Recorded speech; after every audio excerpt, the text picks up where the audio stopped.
Okay, hi again. I was going to say part two. Verification usually follows Pell and all the other Title IV programs. So this will probably not last the full 2 hours, but it's another program that's it's a little bit meaty. So there's going to be a lot of information. You're probably used to me now. It's like before I start the program, I usually throw in a few little ditties about advice and things that you may want to look at and things like that, just to make your job easier. So when you look at verification, one of the things I always say, this is kind of one of those times in your profession, you get to put your detective hat on. You're going to be basically looking for things, making sure they match. And I think really financial aid people all have some similarities, and being a little detective is one of them. We like to make sure we see everything and find everything. The advice again, read the handbook. If you just chunk it out, just take that chapter, read it at some point in time. It's not really that long, but it has a lot of really good information on it, a lot of the caveats that you'll find in the program. One of the things too, and I'll talk about this at the end of the program, there's some nice tools out there to help you with verification. One of them is on the NASPA webpage. It's called the IRS Decoder. And what it is basically, it is a color-coded version of what a transcript looks like, 1040, things like that. So it makes it easier to line up what you're looking at, the line items that you need for verification. There's also a verification guide you may want to look at. And the one piece of advice I would give you right off the top, if you're doing high school nights or you're doing presentations for your families and they haven't filed the FAFSA form, really suggest they use the IRS data retrieval tool. And we're going to talk about what that is. But the IRS data retrieval tool is, to make it real simple, it's one of those things that kind of come in and say, if I want to use the IRS data retrieval tool, it pulls information from the IRS, from the tax information, it stamps it on the FAFSA and really increases accuracy, but it also can make your life easy when it comes to verification, because you may not have to verify so many items. So that would be kind of my start with advice. With the agenda, we obviously are going to talk about the verification FAFSA data, the selection, the tracking groups, documentation that's required because there is specific documentation, corrections, updates, and adjustments. These are 3 different definitions. Disbursements and deadlines, and then the policies and procedures. So first of all, let's talk about what is verification. And you'll hear different definitions. One of the best definitions I think I've heard was, it's the federal government's way of preserving the integrity of the program. So it's basically to make sure everything matches. You'll hear it called a double check. You'll hear parents call it an audit. I don't like the word audit because I think it's not really an audit, it's a double check.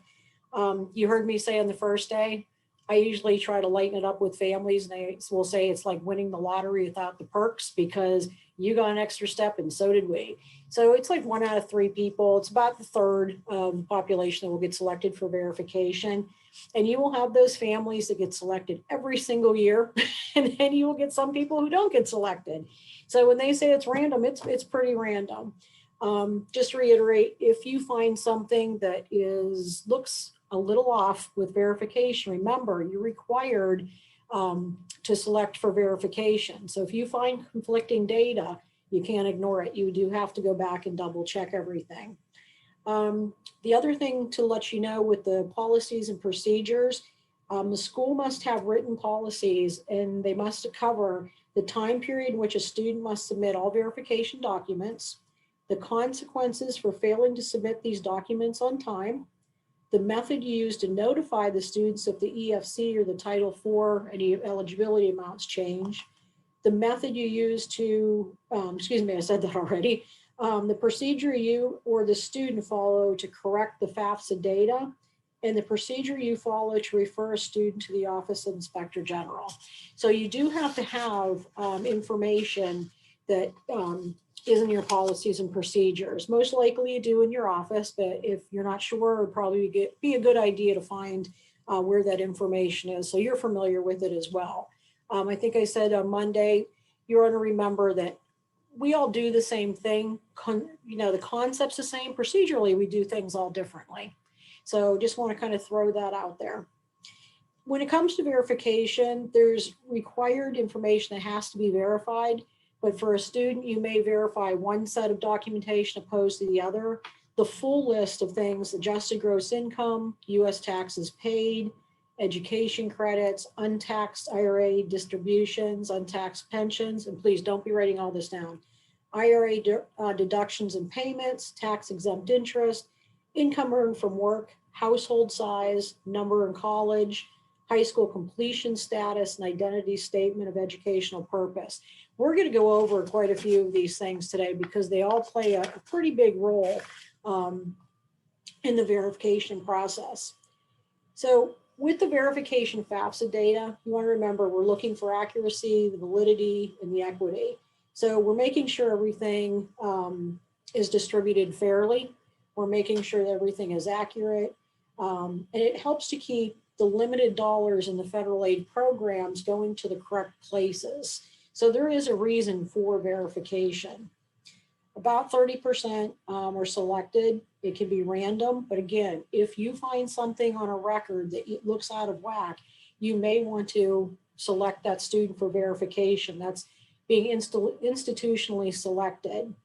And I'm trying to think off the top of my head that maybe you're talking to a student and they say, you know, there's X amount in the family, and then you get the verification document, it doesn't match. You're thinking, just talk to them. Maybe that doesn't match. You're having a conversation.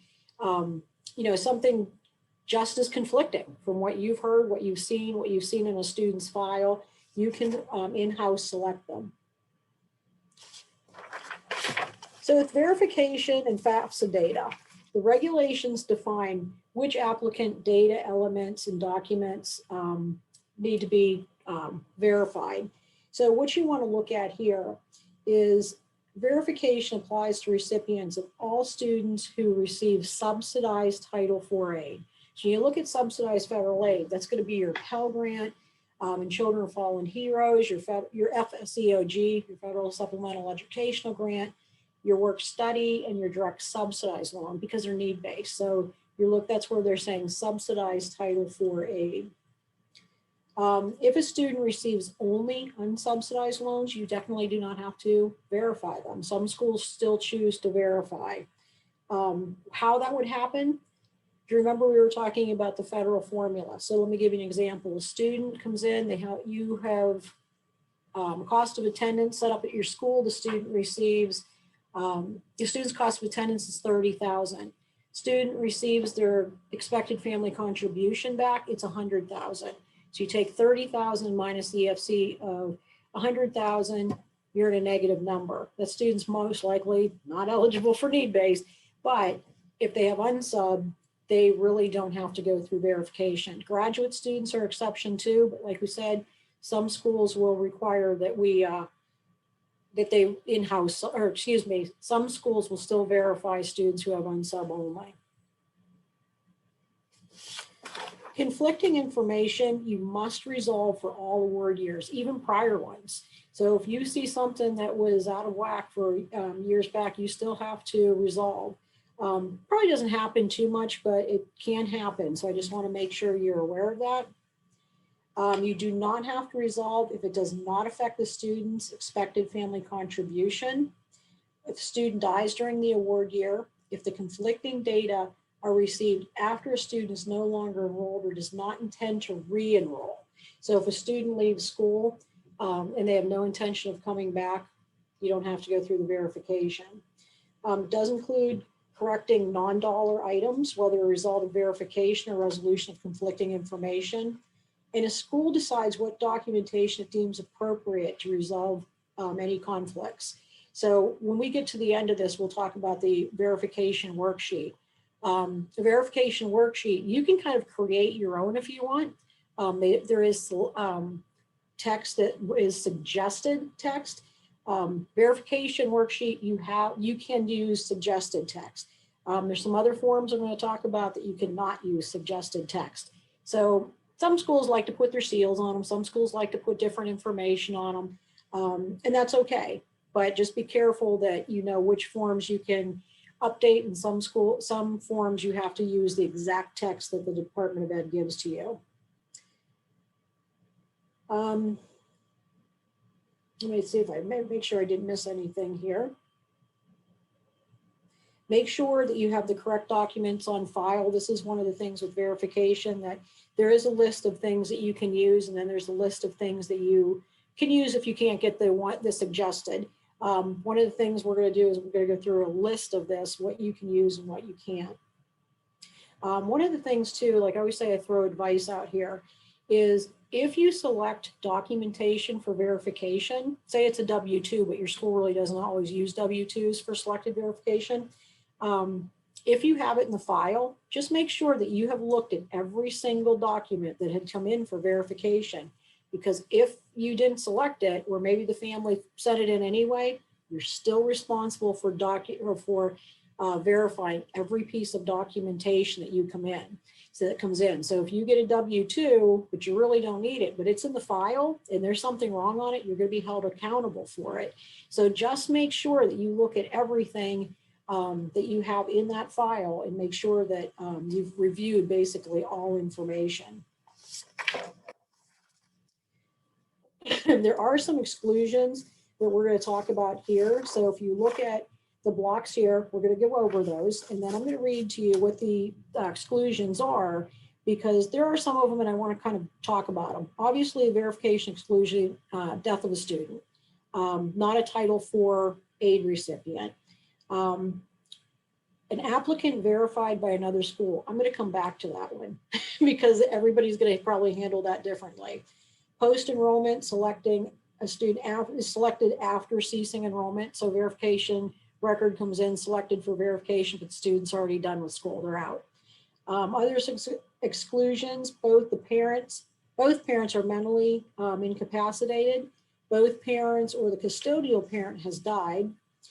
They are residing in a country other than the United States and can't be contacted by normal means. Now that one's a little bit subject to what are normal means.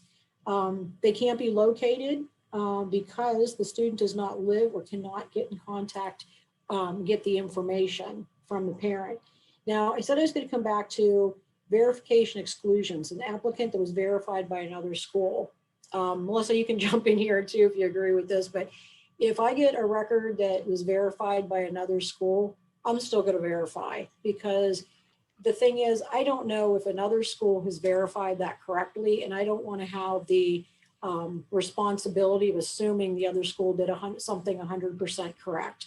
So you can use those in exclusion. I think everybody probably does this differently. I would go back and verify.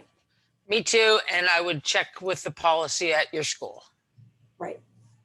So that was just want to make sure I wasn't talking out of turn on that one. Yeah, no. That's not. I'm just not a trusting individual, sorry. Yeah, same thing. I mean, it's just one of those things that people do make mistakes. You do a lot of verifications, and you know, it's just one of those, you want to be sure and you don't want to get caught in the crossfire on that. Let's see. Oh, here's another thing too. I'm just going to throw in there. If a parent comes in and they're selected for verification and say they're Pell eligible, they can't turn down verification just to get the unsub loan. You still have to do the verification. The verification selection, students are selected by the Department of Education. The CPS, or Central Processing System, is going to let you know who's selected. It's going to be written right on the student aid report. And then again, the school can select if you find something that you feel is conflicting information. There are actually schools out there that do 100% verification as well. They verify every single record that comes through. Okay, so you guys haven't heard this story yet, but believe it or not, verifying everybody was once my dream. Because I knew everybody didn't do their FAFSAs correctly. I just knew this. So several years ago, I made my dream come true, and I verified 100% of my population. And then I decided to never do that again, because although I was right, the vast majority of people had done their stuff incorrectly. What I found was that the vast majority of EFCs did not change significantly.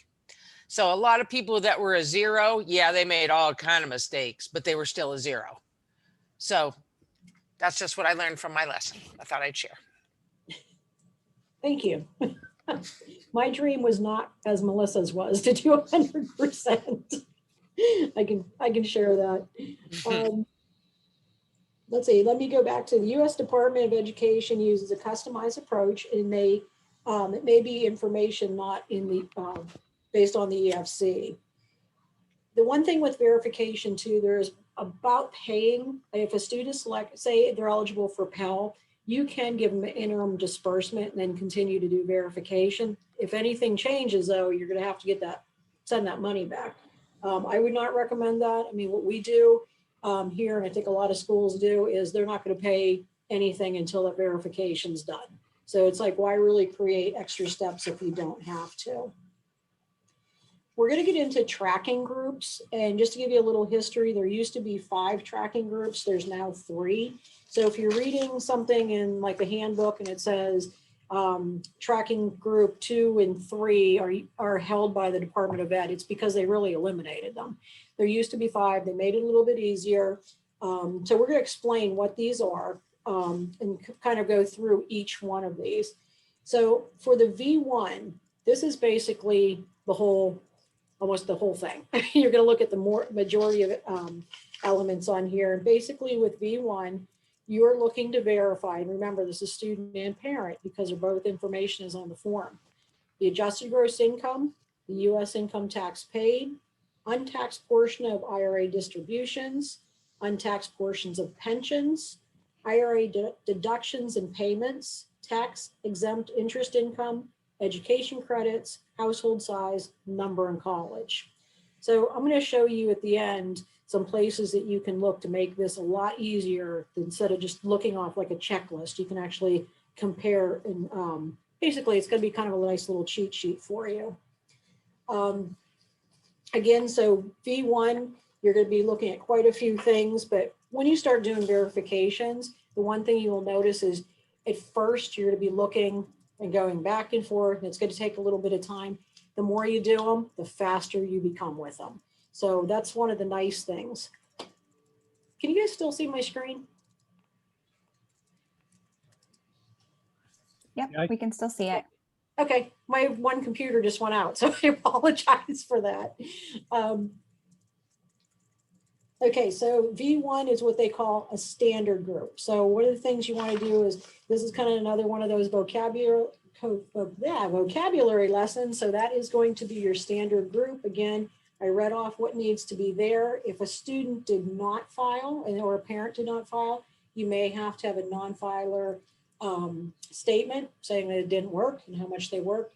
Household size and number in college. We're going to talk about that, but remember, household size is pretty important because I can't remember who talked about that earlier, that household size doesn't always have the same definition for everybody. So this goes back to when we were talking about parents aren't always parents in somebody else's world. So if, I think the example was if somebody had grandparents that had raised that person, that doesn't mean they're parents. So you want to look at that. You also want to look at things with household size. When you're looking at the forms, you will see they will list mom, dad, sibling. But you want to really look at those because who else is on there? Is there a grandparent listed on there? Well, keep in mind support is in there. So is the grandparent living there receiving Social Security and really just living in the house but not being supported? Sometimes you'll see things that they'll list a neighbor, they'll list a cousin, so you want to make sure that household is really supporting those members. Also, number in college, that goes into if you have a family that says there's 4 in the family, 2 in college, you can look and see, yes, there's 2 in the family, my student and the student's going somewhere else, you can trust them. Other schools will say, maybe not, you know what, I'm going to have a verification of enrollment from that other school. So you really want to look at that because number in college will affect that EFC. I know here when we see a student says Pitt on there, well, you got to remember there are 5 campuses for Pitt. So we will look them up and say, yeah, they're really here or not, or, just to kind of do an extra little verification for that. The other tracking group is what they call V4. And this is, you don't have to do as much with this one, but it's a custom verification group. They're looking to see if the student completed school. So it's high school completion and identity of statement of educational purpose. The identity of and statement of educational purpose, this is the form that you have to use the exact language. You cannot use suggested text. There is no suggested text. Think of it that way. So make sure that when you're looking at verification form, you can use suggested text. You can alter it. You can make your own verification form, but identity and statement of educational purpose, you must use the same language that's given to you. The V5 group, this is the tax filer information from V1. So it's kind of a combination. If you look at that, it's an aggregate verification group. So they're kind of pulling everything together. Non-tax filer income. So if somebody did not file a tax return, but they still are reporting that they made income, you have to have income earned from work, the amount, so make sure it matches. They have to verify household size, number in college, the high school completion, and the identity and statement of educational purpose. So basically the aggregate's kind of a combo of everything. It kind of overlaps. So those are pretty big things to remember when you're looking at the groups, the verification tracking groups. So this might be one of those things too you may want to pull out, keep by your desk, or keep with your verification if you have a verification folder. Whoops. One of the other things I want to make sure that you see is they talk here about a federal register. If you're not familiar with the Federal Register, it's more information about financial aid. There's all kinds of things that are going to come to you. You may be on an Ask a newsletter. You may say Federal Register. You may read the Federal Handbook. Basically, they're kind of updates and all the information you want to know. So it's kind of one of these things where on Monday I said financial aid never is the same day twice. It's always something different. You're always learning. It's always changing. You're never going to be bored in this profession because you need to keep up on everything. And I'm not saying that every single day you need to read a chapter. That's not it. You just need to know that there will be changes and there's places that you go to find this information. So basically in the Federal Register, you want to take a look at this. And then also it's going to give you information about the verification, the text, what's available with the different tracking groups and things like that. General documentation requirements. Student, keep in mind, may file a FAFSA using estimated income. Now this kind of went away in the last couple of years because when they brought in what they call prior year, and if you're not familiar with prior year, in the old days, they used to have you file a tax return that was 1 year back. Most information didn't change too much, but people were scrambling to say, get their 2020 tax return done so they could fill out their FAFSA and move on. Prior year moved it back 2 years. So if you think about it, for the 2021-22 year, you're using a 2019 tax return. So you can use estimated, but really you shouldn't be seeing that a whole heck of a lot. Most tax returns should be done. But when you file, you can use estimated. But when you are completing verification, you have to use the actual verification, tax information. So if somebody has a really, really late tax return, they have an extension, you're not going to be able to complete verification until you get those documents. Like I said, I think the number of those should have gone down at this point.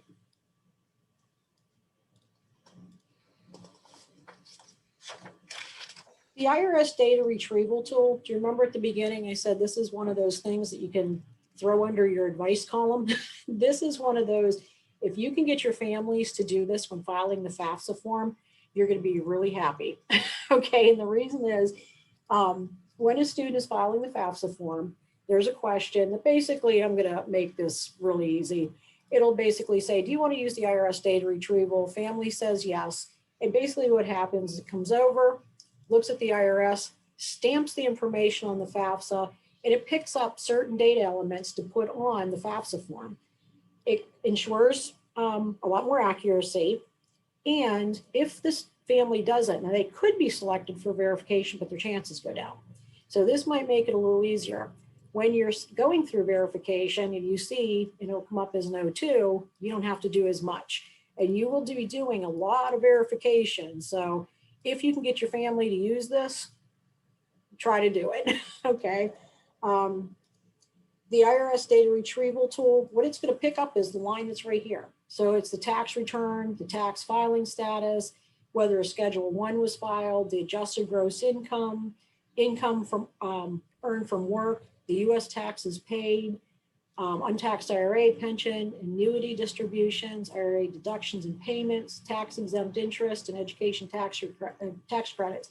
Remember the list I gave you before, what you're verifying. This is going to take a lot of that right out for you. And the screenshot off to the side is just basically what it looks like on the FAFSA form. So when you're going through and you, if you want to fill out a FAFSA just to see what a family goes through, that's what you'll be able to see. Now, this is one of these things that this next slide, I would say, pull this out of the presentation, put it in your verification folder or your little cheat sheet folder, and keep this one, because the IRS data retrieval tool can't be used in certain circumstances, and they're listed here. Obviously, if somebody hasn't filed a tax return, the information is not going to be there. A Puerto Rican or foreign non-US tax file, tax return was filed, you can't use it. Tax filed electronically within the last 2 to 4 weeks, they just hasn't had time to go through. Tax filed by mail within the last 6 to 8 weeks, hasn't had time to process. Parents are unmarried and living together. Change in marital status after the end of the tax year and before the filing of FAFSA. Conflict between marital and tax filing status. Married independent student and spouse filed separate tax returns because they can't combine them. Keep that in mind. Married parents filing separate, same as above. Married and filed taxes as head of household. First 3 digits of the Social Security number are 666. Neither married parent has a valid Social Security number, and both parents entered all zeros for Social Security numbers. So there are things that they can't use the IRS. And you may get those questions. So that way, if you're on the phone and you're talking to somebody, that's a quick reference guide to this. So when I was talking about the IRS request flag, basically there's times that you're going to see if you need additional information and things. So if a record comes up as an O2, basically they're saying, we got enough information on here. You still may have to verify them, but you might not need additional documentation. If they come up with a 0, 0, 0, 1, 0, 5, can the data elements be considered? It's going to tell you no. This is another like cheat sheet. So you can see when the ICER comes in and you have your ICER flag, the codes that are listed on there, this is going to give you basically another cheat sheet for verification. So on here, you're seeing IRS data field flags 2 through 4 mean transfer data change, so additional documentation is needed to complete verification. So this is, again, you're going to look at the ICER, you'll see the codes on there, and it depends on the system. Like we have a page in PeopleSoft that you can go right at the bottom and see all the flags that come up, and you can go, okay, it's an O2, okay, it's an O7. It kind of tells you where you need to go to do this. The one thing that we're going to talk about when you're verifying line items, you do have to have official documentation. So what we want to look at is you can get documentation a couple different ways. The tax return transcript, it looks like this, okay? The one thing to remember is if you can see my, I don't know if you can see my cursor, but right under about a third of the way down, you'll see where it says tax return transcript. Make sure it says tax return transcript, okay? You may see something that if there's a different line there, because a lot of their forms look exactly the same. You can get the IRS transcript online. So you can go to the irs.gov website. You can get it mailed to you. You can call, you can mail or fax form 4506T or 4506TEZ to get the form sent to you. income verification express service. I don't know if anybody out there uses this. It allows a third party to receive the tax filer's transcript. So a school can actually go out and get a transcript. There is a small fee to do that. And the school cannot give that fee to the student, just so you know. So if you're using that service, basically we have the students and parents submit their information. But this is the way, and this is, again, this is another cheat sheet. How can I get a hold of a tax transcript? If you have a family who says, I just can't get it, they can get it online, they can get it mailed, they can call, they can fax. There's all kinds of ways they can do this. Okay, there are alternatives to the tax return transcript. These are acceptable right here, alternatives. So a record of account transcript, and how do you know that? If you look back here, remember I said, make sure you read what's listed right there. You'll see that there's different writing there. Return transcripts for a taxpayer, tax return database view transcript, and any IRS tax transcript with all required data. So there are acceptable forms. If you can get the tax transcript, it's easier. It just looks the same. You're keeping your view. You know, like when you're doing these, and you're doing a bunch of them. I would recommend trying to get a hold of those. You can accept signed copies of the tax returns. This changes, so just know that some years they were allowed us to do this, and some years they didn't. This is one of those things. Keep appraised of the regs. Okay. I think with COVID, they were kind of forced to do this. So, and the IRS was overwhelmed, and there's a whole lot of different reasons for this. But you can accept a signed copy of a tax return with an IRS or relevant tax authority with applicable schedules. So if there's a schedule you need, make sure you get those as well. So basically, you must include at least the first 2 pages. Basically, they're looking at a signature. And when you're looking at the signed copies, you can have the tax preparer's information stamped on there. Like if you have somebody if you pay somebody to do their taxes, or you can have a wet signature. The wet signature is basically when you signed it in pen, okay? So that you can see a copy of that somebody actually signed it. You can't take a tax return that actually is their example here with no signature. So make sure the signatures are on there. Hey, Jan. Katrina texted and said, I thought the TRDBV was only used for identity theft. Good question. I may have to get back to you on that one. I'll look it up for you real quick. Okay. Sorry about that. No problem. Because there was a letter that was sent to students like that if their identity was stolen from when they tried to request the transcript, the tax return transcript from the IRS, it literally told them to get the TRDBV. Oh, okay. And you know what, that is coming up with the identity theft coming up a little bit later. Okay. In the presentation. Sorry about that. TR, what is it? TR. I do think that is in there, but I got you. Yep, right here it is. Well, it's in 5 places in the handbook. It is under victims of identity theft.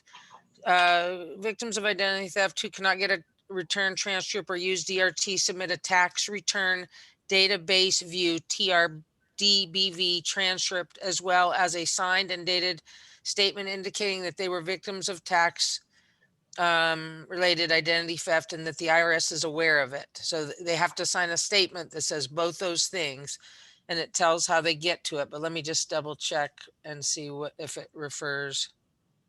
Okay, 1, 2, 3, 4, 5.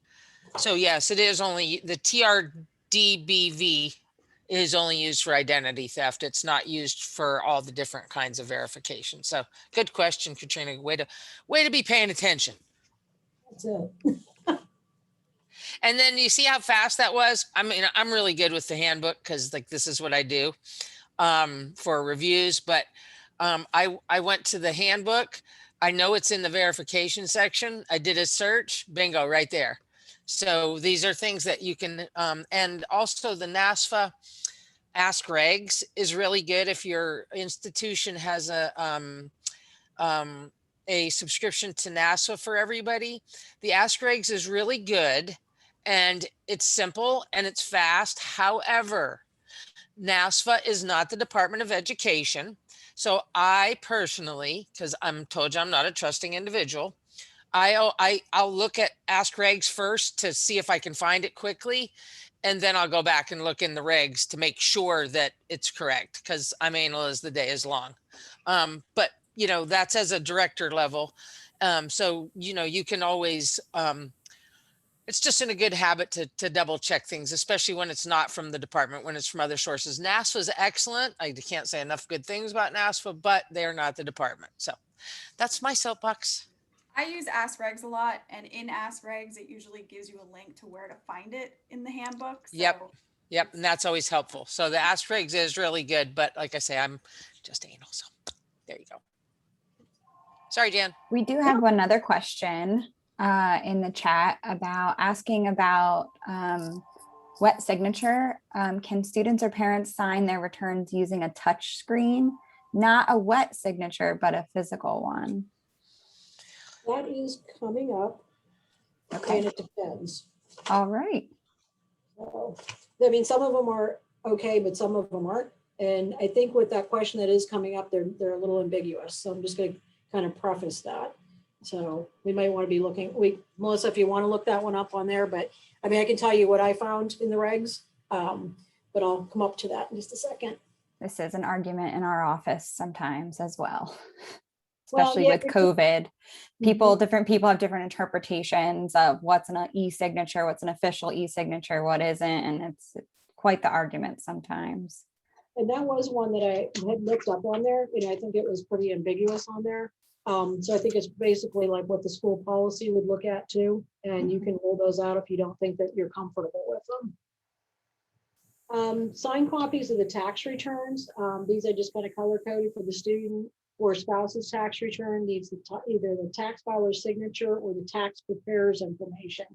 So remember that when you look under where the tax filer's signature is, you can have the tax filer's information. So if you pay an accountant to do your taxes, things like that, you can accept that. The parent's tax return, at least one parent signature, it doesn't have to have both, or the taxpayer's information. The AGI-Tax filers additional documentation required. So keep in mind the tax return filing extensions. We're going to talk about amended tax returns. The government cannot locate a tax account information. There's special circumstances. They're published by Department of Ed, and separating income into joint tax returns. With prior year, 2019 is what you're looking at for tax returns. We kind of talked about that you shouldn't see many extensions, but you still may. I think we're dealing with one now that they still have not filed that 2019 tax return, but we're not going to be able to pay them until they actually can verify their information. If there's an amended tax return, you need to recognize it and you need to verify. So if somebody makes a changes and you know about it, and you probably will, it's going to happen. The third one, the government cannot locate tax account information. It's not very common. And then 4, victims of identity theft or natural disaster. So there are additional documentations required. And I think that's basically where that came into what type of forms that are in there. You might have to specifically look at information. Separating income on a joint tax return, you're probably going to be doing this probably through like professional judgments and things like that. If a family has filed mom and dad file a joint tax return, the student's coming in to be your student, there are times that you're probably going to have to separate the income. You may have to use the W-2 to separate it, because when you're looking at verification, you're looking at basically what's going on in the household. If somebody is listing mom and the student, but they have filed jointly for whichever reason, but they're not living in the household together, you may have to separate it. Now, I'm just going to make this kind of easy, but if you see the adjusted gross income is $100,000, you're going to have to make sure what income. You can't just split it in half. That's where you get the W-2s, and you look to see who earned what. So if mom earned 50,000, she gets the 50,000. You're going to have to also look at the taxes paid and calculate those. they will tell you in the handbook, and it's actually kind of a nice little chart. They will give you the examples, and if you're looking at that, basically the verification, updates, and corrections, it's chapter 4. So if you're looking at that, they will actually walk you through with the different examples about, calculating the individual tax from a joint return, calculating the individual AGI from a joint return. It'll walk you through step by step. So I would recommend pulling at least that out to take a look at it and keeping it close, because that's probably something you'll be actually doing more often than not, or more than you think you would, I should say. Verification worksheets. This is important because Ed provides suggested text annually. So one, it's suggested text and it's annual. So make sure that you're looking at that each year, because if something changes, you don't want to get complacent with this using the same verification form over and over and over, or printing a bunch of them if you're a paper office, and then they change something and you have to go back and redo them. Schools may use the suggested text, or they can create their own. Just keep in mind that if you create your own, the vocabulary and the way that something is written with the Department of Ed, make sure that you just don't assume anything, that you're very close to what they're saying, or just use their suggested text. You can create a comprehensive worksheet or customize it according to your selected data. And schools must use Ed's identity and statement of educational purpose text as is. So I had said that a couple times through there, that the worksheet, the verification worksheet, you can use suggested text. When it comes to the identity and statement of educational purpose, you have to use their verbiage. Don't go off course with that one. I can't say that enough. And the form, like I said, it's actually in the back of chapter 4 of the verification handbook. So that way, if you want to look at them, you can look at them, get an idea of what you're looking at, or you can actually even print them off. So that way you can use them. Acceptable signatures and format. And this is where it comes up with that last one that's over here, the electronic user with authentication. I think this is probably a good way to look at seeing what's in your policy of what you're going to accept. A wet signature, like I said, that's in pen. That's the signature that you know that somebody's hand signed it. You can accept a photocopy or photographed copy with the signature. You can accept a scanned copy, the fax with the signature on it. The electronic with user authentication, it's not always acceptable. So that's the one thing that you might want to have this in your policy and procedures, whether you accept them or not.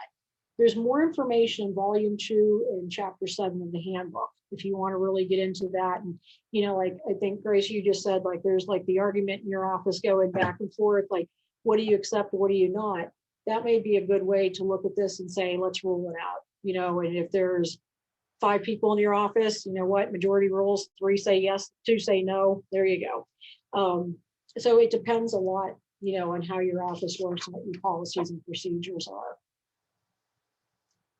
The AGI and income tax paid for tax filers, the acceptable alternatives of using this, the unaltered IRS DRT data, tax return transcript or alternative tax transcript, signed copy of a tax return and applicable schedules that were filed with the IRS. There are foreign tax returns and U.S. territory tax returns. There's a NASPA decoder I'm going to show you in a little bit. That's going to probably make your life a little easier with this. And keep in mind, just like I said before, you may have to separate incomes. And if you do, just keep in mind, you have to use the correct AGI, who, if it's mom only as custodial parent, you use mom's information, you have to fill out the calculate the taxes paid and other line items. Keep in mind, even like investments and things like that, we're doing PJ. Income earned from work, non-tax filers, you will have folks who have earned money, but they didn't have to file a tax return. Now, on the other side of it, you may find somebody who didn't file a tax return, and technically they should have filed. So you may have to say, hey, you know what, you should have filed. If anybody wants to jump in here and tell me how they handle that in their office, but there are times where we say, you know what, you may want to go back and look at the tax laws on there. Because there are Well, people. and Jan, yeah, this is always like a major bone of contention. And Rochelle in my office can tell you. We actually, what I did, and I thought it was pretty smart, and it's kind of helpful, is I let my staff have an opportunity to take like a tax class, like, through H&R or whatever, you know what I mean? Because, they say we don't have to be tax professionals, but you have to know certain things. So this helps twofold because, people become familiar with the taxes and they can do this as a second job if they want to, which quite a few people have done. But for me, I have some tax experts in my office. And so their job then would be when we find something that's wrong, to go to Pub 17 and be able to tell the family what's wrong. Do you know what I mean? Like, you're going to have to contact, we don't do them for the people, but you have to be able to explain to the person what went wrong here. Like, here, if you see in Pub 17 and, and you haven't maybe mentioned it yet, but Pub 17 is going to be your friend. And I'll make a note. I'm going to send you that decoder. So I'll send Pub 17 too. Make myself a note. And because people get pissed, and like a lot of times we'll say, hey, you're going to have to tell your, if you want us to talk to your accountant, we'll talk to your accountant, but you have to give us a release to do that, to say to the accountant or, the tax preparer, hey, this is where we found this, or we'll send an email here, Pub 17, because you have to explain to the person how to fix it. But yeah, it never goes well. And we get quite a few of them every year. I mean, quite a few as in like 10, not as in 100, but I mean, more than you want to see. Thank you for that. Are you sure? No, that's good, because I mean, those are the things that when you're doing this, every school, like I can't say it enough, every school, the concept's the same, procedurally we do different things. So even if you're not sure, you can always reach out to another school and say, hey, do you do this and why? It's always good to get arguments on both sides to see why you're doing things, and is this the right way to do this, or is my school comfortable with this? Because with verification, you're on the hook if you make a mistake with that. So you want to make sure that you've got all your information that's correct. Let's go back to the earned income from work for non-tax filers. Like we said, for U.S. individuals, we can get a signed statement or a verification worksheet. So on the verification worksheet, it does ask if you're a non-filer and have you put the amount in there, but you can also accept a signed statement. You can get a W-2 from each employer and the IRS verification of non-filing letter. So basically, the IRS will verify that a student, or excuse me, an individual did not file a tax return. They can pull that up on their records. Foreign residents, so you can have a signed statement or verification worksheet. So again, they can sign a statement or you can accept what's on the worksheet. Wage and tax statement or equivalent, and verification of non-filing from the tax authority.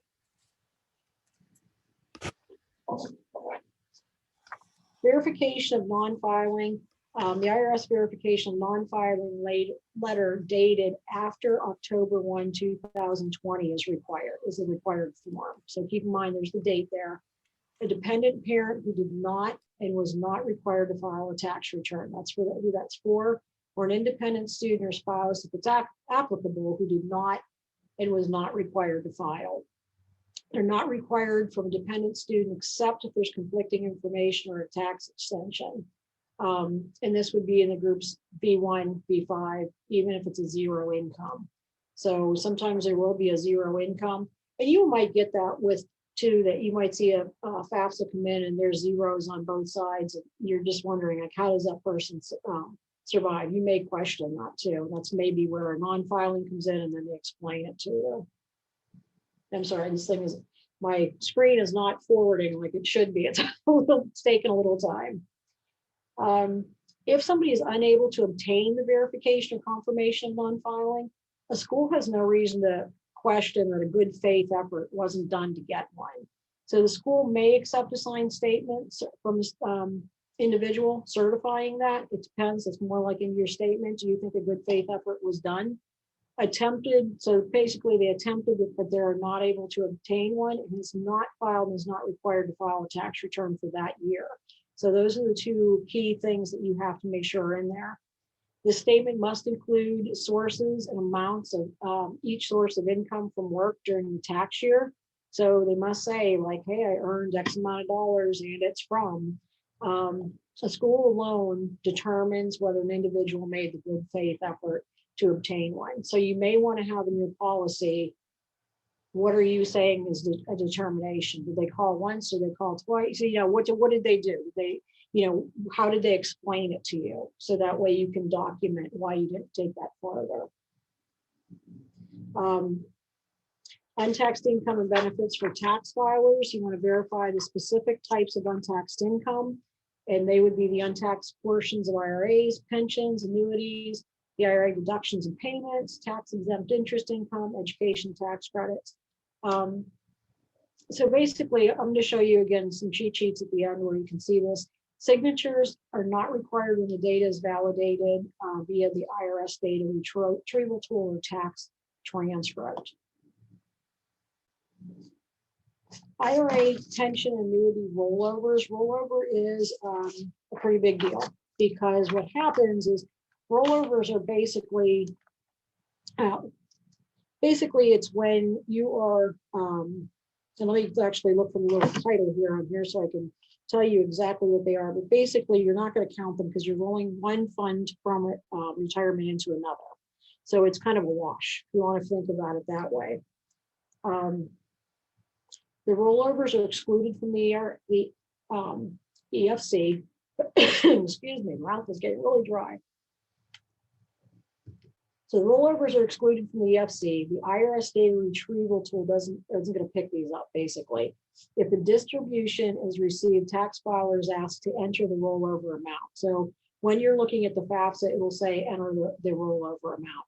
When you see a tax return, if it's selected for verification, it will generally be written next to where it will say rollover amount. You want to make sure that you account for these.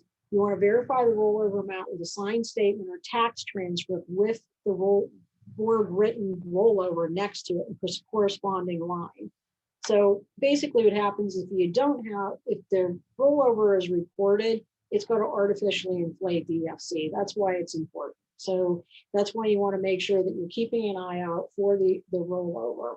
So again, a rollover, it's basically rolling one retirement fund into another. It's not untaxed income. So you must get the documentation to say what the rollover is. And again, it may be written or it can be actually notated on the tax return. For those who use the IRS data retrieval tool, they need to have a signed statement saying it's a rollover, just so you know. In the FAFSA, again, it will tell the student not, to indicate if it's a rollover or not. Household size and number in college. Assigned verification worksheet or statement that's listing the following. Now, most of this, if you use a verification worksheet, you're going to collect all this information in one fell swoop. But they're going to look at the names and ages of all the household members, the relationship to the student. So it actually will say mom, dad, sibling. It should list who these people are. The reason I say that is because remember I was using the example. Sometimes you see that four in the household, one in college is listed on the FAFSA, but then you see 8 in the family and 1 in college on the verification worksheet because they listed a bunch of people that are cousins. Then you have to get back into is the family supporting those cousins 50%? Then there you got conflicting data. You need a name of the post-secondary institution which the household member is enrolled at least half time. So that way, if you have 4 in the family, 2 in school, you want to make sure that they just don't write in school. It's got to be a name of a college, university. And So, Jan, on that one, you have to be careful when people list abbreviations, and you actually have to pay attention because, again, I'm like the verification queen at my campus. And so I see these where I had somebody write in, like a word, and I was like, okay, I don't know what this is. So I look on the internet to see there's a school in England. Well, guess what? A school in England doesn't offer Title IV aid. So that person would not be included in the number in college. So you have to either know abbreviations or look into those if they're not. And I was going to say, this year, more than any other year in all the time I've been doing financial aid, people don't know their household size. I've had so many people, and I personally, I think it's student forms, but anyway, they don't list half their siblings, and so then we've been doing verification more than once. So now if I know the family, you know, they're a returning student and I know, I'll reach out to them and say, hey, did you only mean to put 2 in your household? But you know, when you're doing a bunch of verifications, you don't have time to check everybody. So yeah, this has been a little bit of an interesting year, at least for us on that.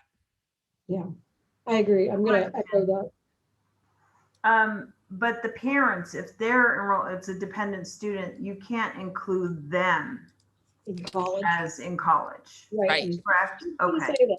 Yeah, in the old days, they used to do that. The reason they got rid of it is because people were double dipping, basically. So now you can under a PJ do it. But if a family sends in their verification worksheet and they have mom, dad, 2 students, and they have mom listed as a full-time student, you can't claim them in you can't claim them in school. Basically, and I kind of give you a little history lesson, it used to be a long time ago when companies would pay for like a parent to go back to school. That's where they meant by double dipping. So Well, now that, Jan, and also people figured out if the number in college went up, the EFC went down. So people would enroll in underwater basket weaving at their local, community college and have their, that's why if they do appeal to have, I had one this year where they appealed to have the mom included, they have to show that it's actually a degree that's going to help them, in the future. So like a second bachelor's degree or that it's work related, you know what I mean? So they try to close these loopholes as we go. But that's a great question. Thank you. Because that is one of those ones that you want to make sure that they're in there. And we've had, like I said before, we've had students who they will list a sibling and they're both going to Pitt. Well, there's 5 regional, there's 5 campuses. So we'll go back and just double check just to make sure, that they're really, really in school. If you question it, you can actually go back and ask for the other students. So say that there's another student enrolled at another school, ABC school, I can go back and say, can you show me your class schedule or your registration to that school to prove it? So that way you're just verifying. So, you can ask for that information. Jan, one of the things I've found with verification is you learn to trust your gut sometimes. Now, interestingly enough, and Laura, you'll laugh at this one. I had a student way back in the day that listed Cedar Crest, which is where my friend was the director at the time. So, and I just happened to be talking to her and I'm like, hey, can you tell me if this person's attending?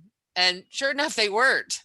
And this person did this 2 years in a row where they listed that this, not knowing that like my BFF worked at Cedar Crest. So I could just reach out and ask her, So learn to trust your gut sometimes on these.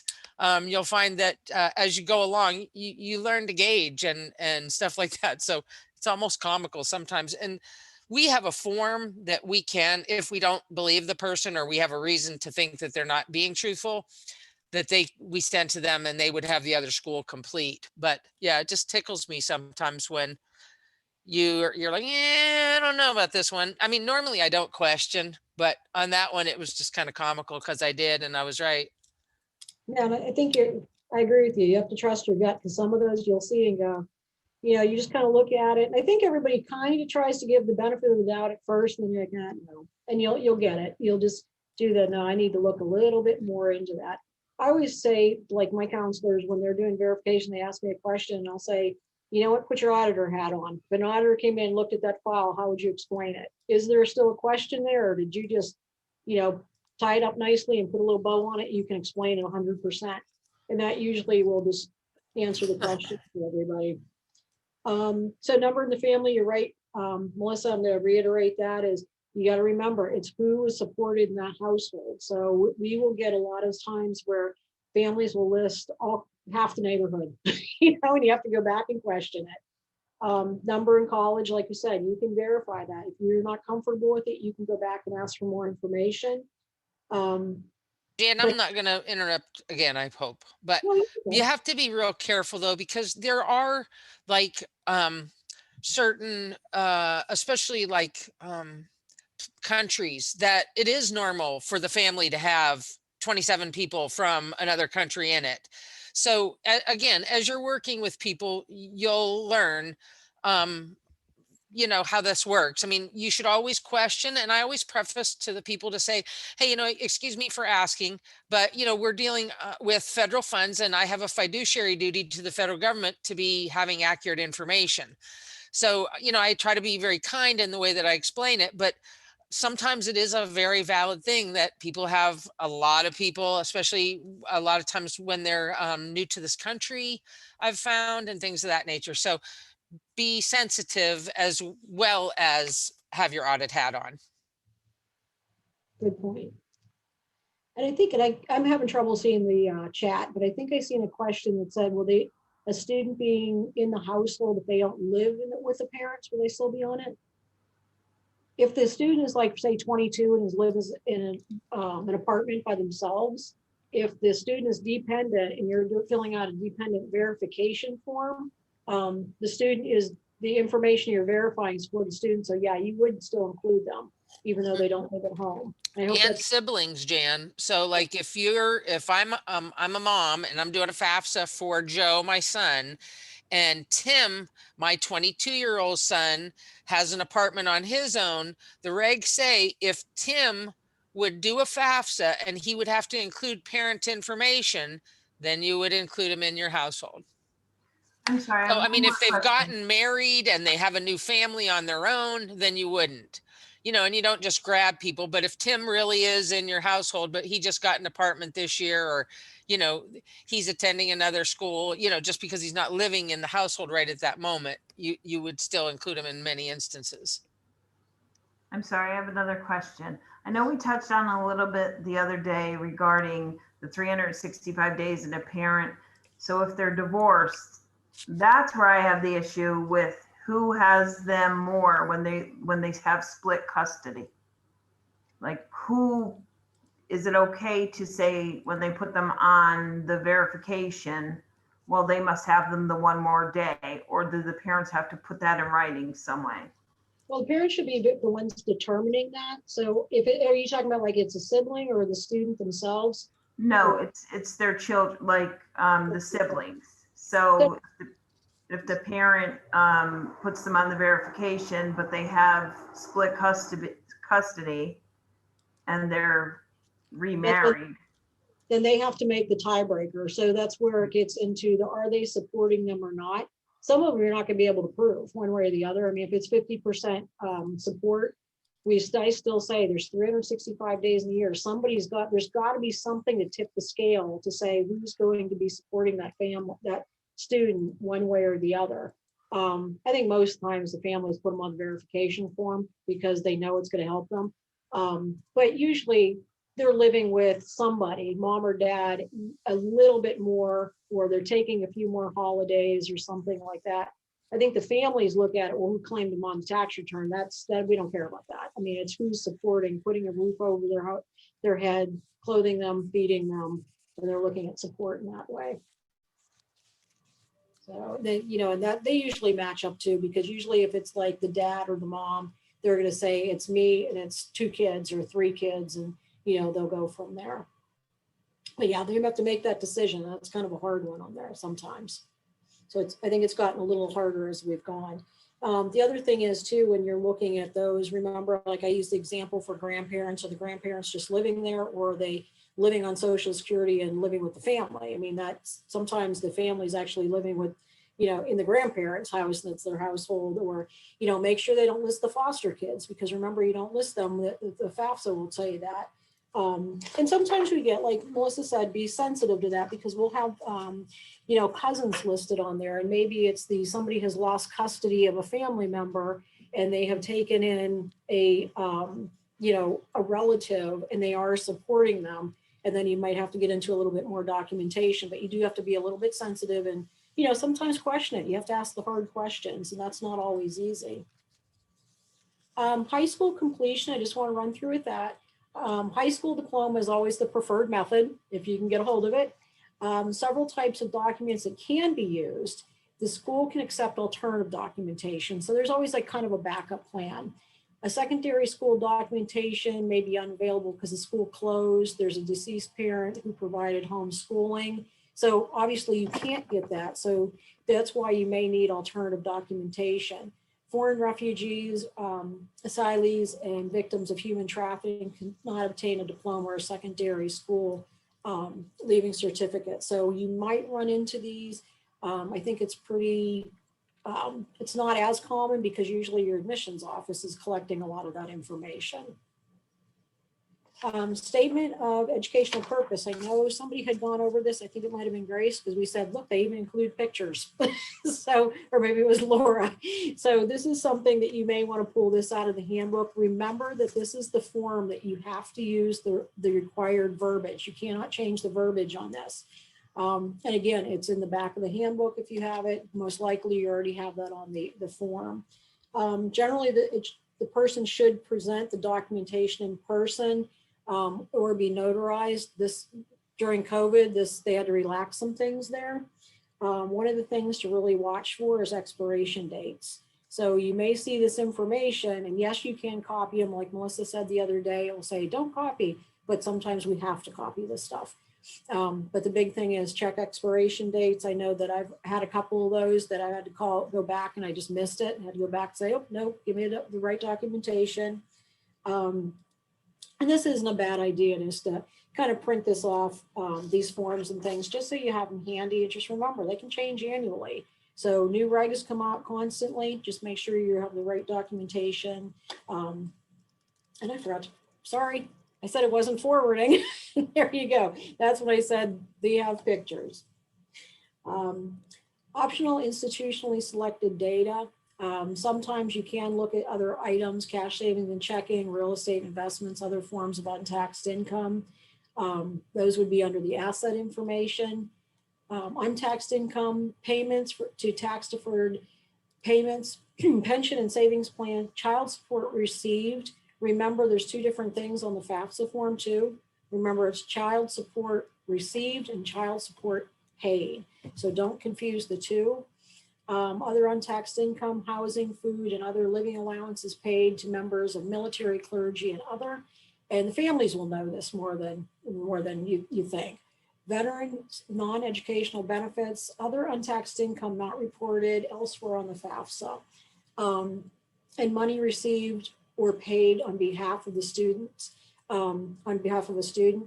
I think this is where you'll see polar ends. You'll have students who receive money and they're not going to tell you about it. Okay, and then you'll have the family that says, you know, Uncle John gave, you know, so-and-so $100. Do I have to report that?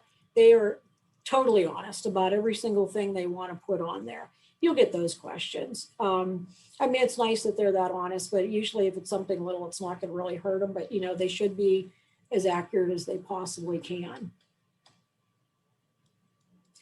Optional institutionally selected data continued. And let's see if that's going to flip. Oh, I'm so sorry. This is being a little bit slow on switching to the next screen. Keep in mind, you cannot include resources specifically included from the needs analysis. So don't start putting things in there when they've already been taken out. So examples, federal, veterans, educational benefits, you can't add those back in to make somebody not eligible. Military housing and housing allowance, state foster care adoption assistance payments, means test welfare benefits, combat pay, foreign income exclusions, in-kind support. So not even when using professional judgment. So that's a pretty good statement there, that even if you're doing a PJ on somebody, make sure that you don't add any of these back in. Okay, we're going to talk, this is kind of like another vocabulary lesson. Changes to the application data. There's three types. So if you look at the correction, the update, and the adjustments, there's three things that were three changes basically. A correction, and this is all kind of about timing really. A correction is changes to the data that were incorrect when the FAFSA was filed. So parent, student file a FAFSA and they make a mistake on it. What that means is a correction is required. So you're correcting the information. An update is changes to the data that were correct when the FAFSA was filed, but it later changed. So that could be maybe there was 4 in family, 2 in school, 1 student decided not to go to school, so now it's 4 and 1. That's an update. So it was correct at the time. There was intention of going to school, but student changed. An adjustment, a change was made by an aid administrator using professional judgment.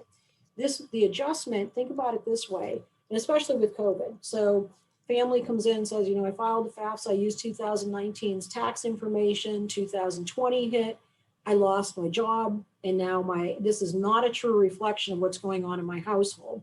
I reported I made $200,000 on my tax return. You know what? I'm making $58,000. What do I do?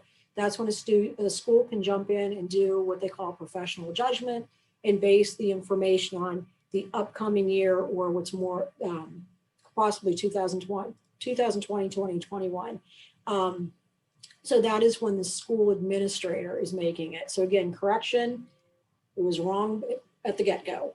Update, it changed after the FAFSA was done, and an adjustment, the school or the financial aid administrator is adjusting due to a professional judgment. And I usually deem professional judgment as something above and beyond the control of the family. Something changed and it really just affected what is really going on in the household at this point in time. PJs, again, they are optional. You don't have to do them, but most schools will do them because it just helps the student get through school. The one thing that I would say with the PJ adjustments, we have PeopleSoft, so we have a simulator that we can basically run through the information to see if it's going to change. Sometimes it won't change anything at all. And we will tell the family that it's not going to be a significant enough change. We don't want to jump through all those hoops for nothing. Families will respect you for that because they don't want to jump through all those hoops either, because professional judgment can be a long process. So that is one of the things you may want to look at right from the get-go. That should be in your policy and procedure. How do you handle these? Again, professional judgments, I would say, are going to be what's above and beyond your control. You can, by school can do these. And I used the example the other day. If we have somebody who's lost a job, yeah, that's a definite professional judgment. Some schools will look at high school tuition in the family. And I was adamantly opposed to doing that until I talked to a family, and basically they had to remove the student from the high school because of a bullying incident. It was one of those, they didn't have a choice. To me, that was above and beyond the control because it was for the mental health of the student. So things will change when you're looking at what a special circumstance is. Just know that you have to document everything, and you have to make sure that this is when you put your auditor hat on, are they going to be okay with what I did? Obviously, you can't do something, I want to write my vacation off on a professional judgment. So there are things that you want to be able to say what is and what is not a option of, a professional judgment. Discretion is granted to the financial aid administrator, and there's the subsection, the whole act there that will tell you that you really can't be questioned on it, but really keep in mind you really can. I mean, you don't want to just go out and just change everybody so you can get a class. You can't do that. Verification, you need to complete verification before you finish a professional judgment, just so you know that. There are exceptions, but make sure that you complete your verification, then do your professional judgment. The other thing is they have to be done on a case-by-case basis. You can't do one class, I'm going to do a professional judgment on all of them across the board. You can't do that. Every professional judgment has to be done individually, case by case, student by student. And again, the ones that they're most common: job loss, death, disability, divorce, separation, loss of untaxed income could be the student comes to school, now you've lost the Social Security, or somebody has gotten divorced and maybe alimony or child support is gone. So something that affects the income that brings that down. So PJ adjustments, verification is not required before PJ, only in certain circumstances, and that's for data that will be removed entirely when using completing the PJ, when not already selected for verification by a CPS or the school, and when performing a dependency override. So dependency override is not basically reducing the income, it's changing the status from dependent to independent. Keep in mind too, because I think this throws people, if you're brand new into this, if a student comes in and they already have a 0 EFC and they ask to do a professional judgment, you really don't need to, because you can't go any lower than 0. At least now, the feds may change that, but you can't go lower than 0. So those, you don't have to do. So I just want to kind of throw that out there. Disbursements, we're going to kind of talk about that. If not making interim disbursements and selected verification or changes tracking groups, no further Title IV disbursements. Federal work study earnings can be paid until verification is completed. So we've kind of talked about that before. If you're making interim disbursements and you do verification and it changes, you're going to have to go back and get that money back if they owe. So the best bet is if you can just do verification and then make your payments. Do not return previously dispersed funds. We're waiting to complete verification. You got to wait and then do that back. So again, to make it easier, cleaner, just do the verification, then pay the student. The other thing is too, a lot of students who don't turn their stuff in are the kids that you're going to actually be chasing through the year. They're going to be the ones you're spending the time for. So it's kind of like one of those, hey, get your stuff in. If verification is never completed, certain aid must be returned by the student. And this is in the October 31st, 2016 electronic announcement. It looks like it's years ago, but sometimes those rules, when they're set, and they'll just say, go back and to look at those. But if a student doesn't complete verification and you paid them, they can't keep the money. Verification, this is just the award cycle. So you start with the receipt of the ICER before making the tentative award, after making. So you're basically just going through the whole cycle of what verification basically is looking like. Verification deadlines, you should always have an institutional deadline. Generally, like our form will say, they should say 14 days within the receipt of this information. Parents flip out, they get really nervous.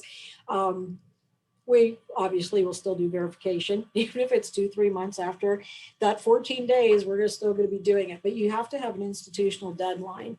The Pell Grant deadline, basically a student can file right up into the end of the year to be eligible for a Pell Grant. So they could be all the way through the end of the 2 semesters and go back and retroactively pay them. And in campus-based and direct loans, just remember that you can't originate a loan after the term's ended. So you could still do that for Pell, but not for loans. So that's one thing that you want to remember as you're basically going through with different deadlines that are out there. And this is the part that I want to kind of go through and kind of just give you a heads up on here. So I'm going to add this.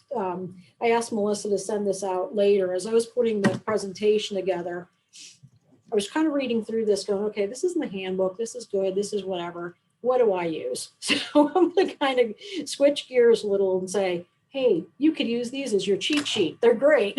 So to make life a little easier. If you have access to NASFA, and actually I Googled it just to see if anybody had it and it came up. There's a tax transcript decoder. And what that is it is like a cheat sheet. Do you see how everything's highlighted there? So when you look at it, there's a 1040 example. There's a I'm not seeing it, Jan. Oh, sorry. There you go. Well, it's taken a while for this to go through. So if you look at the tax transcript decoder, what you'll find is this is highlighted. So it'll tell you what lines to look for. So when you're looking through here, instead of going, okay, I need to find that total IRA distribution, when you look at these forms, it'll tell you where it's at. If you get a tax return, signed tax return sent to you, the nice thing, it's going to tell you, these are the items you have to look at. Now you want to look at everything just to see if you see anything that's kind of funky on the returns or anything that's written. If you see like a rollover, remember we talked about rollovers, it should be written next to the line item, but it's going to tell you what lines to look at. So this will make life easy. Now, the one thing I would caution you about is the tax transcript on here. This one does have numbers in it. And we did have, and I hope you can read this, but we did have a year that somebody was using it as an example. and they forgot and were looking at that going, why is that same amount for taxes used? They were looking at the number that was on there. Like, get a highlighter and cross that out. There should be all zeros. So make sure that you're looking at the tax transcript that you're actually verifying. But it will tell you 1040, page 1, it'll tell you 1040, you know, where the line items are going. There's a comparison chart in here as well. So it'll tell you the AGI, where it came from, what question it was on the FAFSA. So this makes it a little easier. So if you really want to kind of make things a little easier, as you've got a pile full of verifications to complete, this may be something that you go to the NASPA, you just type in NASPA decoder, and it will NASPA tax decoder, and it will come right up. They also give you examples of W-2s if you're not sure how to read these. This is great. It'll tell you the year. It'll tell you the information. It'll give you the codes. So again, I like to just share easy things that I find are helpful to me. The required text for statement of educational purpose. I just pulled this right out of the federal handbook. And like I said, this is the one you cannot change the text on. And then the verification worksheet, if you want to, and I think schools like to share information. So if you're doing a verification worksheet, and other schools will share their information as well. So, I mean, that's one of those things that you can say, hey, how do you do yours? What's yours look like? Or you can just like kind of piece it together from the Department of Education and go from there. So that is pretty much verification in a nutshell. I can open this up to questions if you want. I can't see the chat though. This is kind of the one I hope everybody jumps in, because I think everybody does verification. Maybe we can talk about some scenarios or some weird things that you've seen. Jenny, I know you do verification at UPG. Are you finding that a lot of this is kind of standard for you, or do you find any new resources here? Or? No, this is pretty much what I use. The decoder I didn't know existed until more recently, so I like have a copy. I use like NASFA's chart where they tell you like what like line to look at on the 1040 and on the schedules, and then they also have the line for the tax return transcript. But I think the decoder is a little bit easier, so I use that now too. But no, I mean, it's pretty, everything that you talked about, Janet, was pretty much what we've been doing. And the FSA handbook verification chapter is very, very good. Another one that I use a lot is completing the FAFSA, and I included that on the sheet that I gave you early on of a lot of helpful websites. So that one's already on there. But yeah, verification, I really like verification. I find that it's a big confidence builder for a lot of people, because boy, when you start this and you have to reach out to people, you're not comfortable, especially if you're not a tax person. You know, it can be really uncomfortable. And usually what I do is I'll have my staff that are good at this and that have done it work with people, because it is really hard, you know, to be basically adversarial with people about taxes if you don't feel confident about them. You know what I mean? So, you know, be sure and work with somebody to get your confidence up. And, you know, when you have your regulations, that always, you know, gives people more confidence. You can refer to things. So I really like verification, but it can be a challenge for people, and you just really need to follow procedures that your office has set up for them. I found one of the hardest issues with verification is when they don't file correctly. If they're married and they don't file, they file head of household and they live in the same household. So that's just something to maybe, if that, I don't know, it comes up a lot for me. I don't know if it's the population we have, but that's just something. And we've had a chart where it would actually, I would take it out all the time and show it to them. This is a chart. This is your marriage status. This is your filing status and everything. And that would help. Like Melissa's saying, if you have something, you can show them from the regs and everything. then Yeah. what can they say? Well, and I mean, the bottom line with this is, we are going to be requiring you to make these changes before we can verify you. And of course, you don't have to make these changes if you Right. don't care to do so. But of course, we won't be able to process federal financial aid for you if you do not. So like I said, it, it's interesting. I like verification, but it can put people on the spot, and you sometimes are going to have people that are going to argue with you and everything else. And in those cases, I think it's really important just to get things down in writing, because then you're not having to deal with somebody yelling at you.